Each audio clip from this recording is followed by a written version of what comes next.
L'Espagne a investi beaucoup dans des énergies renouvelables d'un point de vue industriel et technologie et aussi d'un point de vue des solutions énergétiques. Mais l'investissement dans l'installation des énergies renouvelables a eu lieu quand ils étaient encore très chers. Et ça a été les pionniers, comme l'Espagne, qui ont payé ces premiers décollages.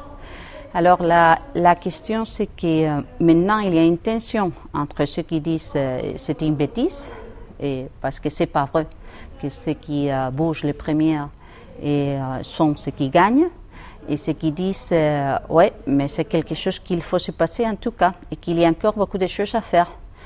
Et le résultat, c'est qu'il y a une tension entre ceux qui veulent revenir au passé et celles qui veulent apprendre les leçons, tirer les leçons, les conclusions, mais continuer à faire la transformation de notre système énergétique. C'est très difficile de faire la transition d'un modèle vers un autre s'il n'y a pas les supports des politiques et des moyens pour faire facile la sortie de ceux qui pensent qu'ils vont perdre et pour faire entrer ceux qui peuvent gagner. Tous ces investissements n'ont pas forcément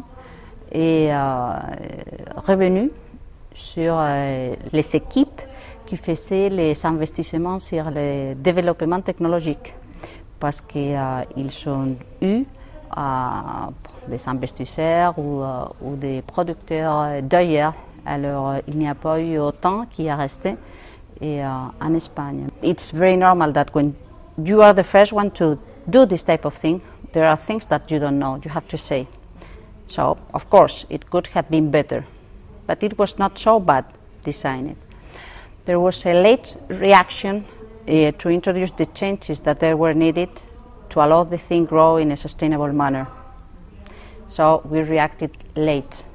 But the third thing, and to me this is the worst thing, is that when the reaction took place, it was a bad solution. Because if the message is, I made a mistake and I'm not going to support this anymore, you lose all the confidence. Then it is not a technological risk. It becomes a political risk.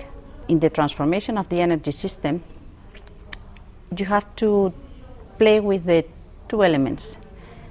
The amount of money you are ready to invest and the amount of energy you are ready to accept to that price.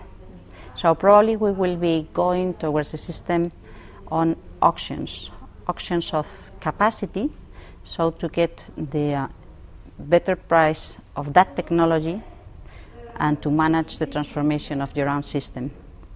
I think that this is something that it is already happening in many countries of the world, and that will come back to Europe whenever we decide to be much more serious on the transformation of our energy system.